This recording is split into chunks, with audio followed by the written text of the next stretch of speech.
दादा गटाची संघटनात्मक बैठक आगामी लोकसभा निवडणुकीवर या बैठकीत चर्चा होतीये। दादा गटाचे प्रदेशाध्यक्ष सुनील तटकरे या बैठकीला उपस्थित आहेत। दादा गटाची संघटनात्मक बैठक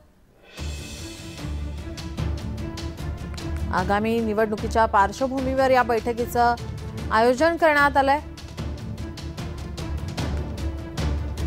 आगामी लोकसभा निवडणुकीवर या बैठकीत चर्चा होतीये। दादा गटाचे प्रदेशाध्यक्ष सुनील तटकरे या बैठकीला उपस्थित आहे। आपले प्रतिनिधी मनोज दाळकर आपल्या सोबत जोडलेले आहेत। मनोज, या बैठकीला सुरुवात झाली आहे का?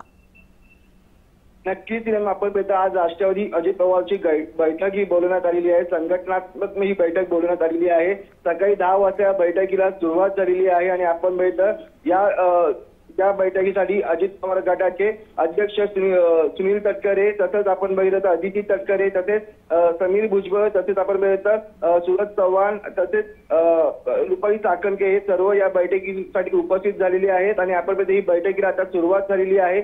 या बैठकीमध्ये आपण बघितलं येणारी आता आगामी लोकसभा निवडणुकी संदर्भात चर्चा केली जाणार आहे आणि आपण बघितलं कशा प्रकारे संघटनात्मक आपण बघितलं सर्व एकत्र बांधून ठेवण्यासाठी ही बैठक बोलवण्यात आलेली आहे। आणि आपण बघितलं या बैठकीमध्ये महिला आघाडी असेल, तसंच युवा आघाडी असेल, तसंच वेगवेगळ्या ज्या आघाड्या त्यांच्या सर्व या बैठकीसाठी बोलवण्यात आलेल्या आणि या बैठकीमध्ये लोकसभा निवडणुकी संदर्भात चर्चा केली जाणार आहे।